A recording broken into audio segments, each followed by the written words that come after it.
ಲೋಕಸಭಾ ಕ್ಷೇತ್ರದ ಮೈಸೂರಿನ ಜೆಡಿಎಸ್ ಉಳಿಸಿಕೊಳ್ಳುತ್ತಾ ಅಥವಾ ಬಿಜೆಪಿ ಬಿಟ್ಕೊಡ್ತಾ ಜೆಡಿಎಸ್ ಉಳಿಸಿಕೊಳ್ಳೋಕೆ ಪ್ರಯತ್ನ ಮೈಸೂರು ಕ್ಷೇತ್ರದ ಏನಾಗುತ್ತೆ ಅಂತ ಇರಪ್ಪ ಸುಂದರ ಸತೀಶ್ ಸರ್ ಲೋಕಸಭೆ ಮುಗ್ದೋಗ್ಬಿಳಿ ತಡೆಣ ಲೋಕಸಭೆ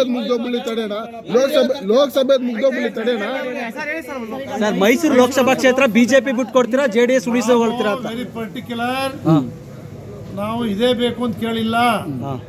ನಮ್ಮಲ್ಲಿ ಶಕ್ತಿ ಇದೆ, ಹಾಸನದಲ್ಲಿ ಶಕ್ತಿ ಇದೆ, ಮಂಡ್ಯದಲ್ಲಿ ಶಕ್ತಿ ಇದೆ, ಮೈಸೂರಲ್ಲಿ ಶಕ್ತಿ ಇದೆ, ತುಮಕೂರಲ್ಲಿ ಶಕ್ತಿ ಇದೆ, ಕೋಲಾರದಲ್ಲಿ ಶಕ್ತಿ ಇದೆ, ಚಿಕ್ಕಬಳ್ಳಾಪುರದಲ್ಲಿ ಶಕ್ತಿ ಇದೆ, ಬಿಜಾಪುರದಲ್ಲಿ ಶಕ್ತಿ ಇದೆ, ರಾಯಚೂರಲ್ಲಿ ಶಕ್ತಿ ಇದೆ. ಎಲ್ಲಿ ಶಕ್ತಿ ನಮ್ಮ ಜಾಸ್ತಿ ಇದೆ ಅಲ್ಲಿ ಕೊಡ್ತಕ್ಕಂಥ ಈ ಆಧುನಿಕ ಯುಗದಲ್ಲಿ 2024ನೇ ಇಸ್ವಿಯಲ್ಲಿ 21ನೇ ಶತಮಾನದಲ್ಲಿ ಈ ದೇಶವನ್ನು ಕಾಯ್ತಕ್ಕಂಥ, ದೇಶವನ್ನು ಅಭಿವೃದ್ಧಿಪಡಿಸ್ತಕ್ಕಂಥ, ಈ ದೇಶದ ಏಕತೆ, ಅಖಂಡತೆ, ಈ ದೇಶದ ರಕ್ಷಣೆಯನ್ನು, ಈ ದೇಶದ ಅಭಿವೃದ್ಧಿ ಪಥ ಕೊಂಡೊಯ್ತಕ್ಕಂಥ ಏಕೈಕ ವ್ಯಕ್ತಿ, ದೇಶದ ವ್ಯಕ್ತಿ ನರೇಂದ್ರ ಮೋದಿ ಒಬ್ಬರೇ.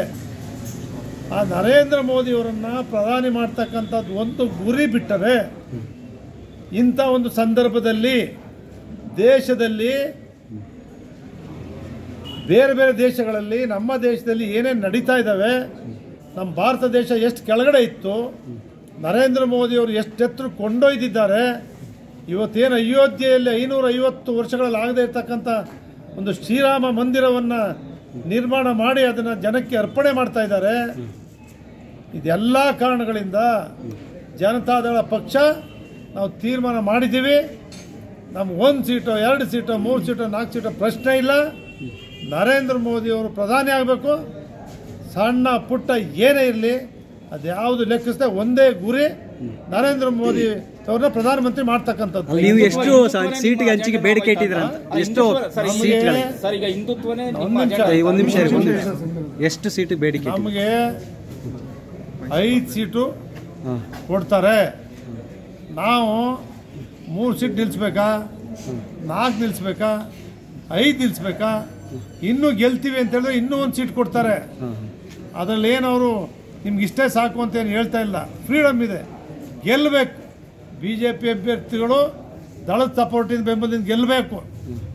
ದಳದವರು BJP ಬೆಂಬಲ ತಗೊಂಡು ಗೆಲ್ಲಬೇಕು. ನಾವಿಬ್ಬರು ಒಟ್ಟಾಗಿ ಒಗ್ಗಟ್ಟಾಗಿ ನಮ್ಮ ಗುರಿ ಒಂದೇ.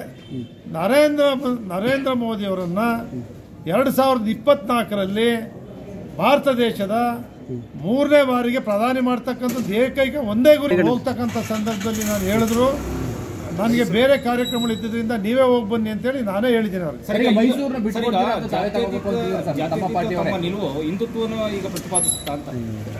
ಸರ್ ಈಗ ಮೈಸೂರಿನ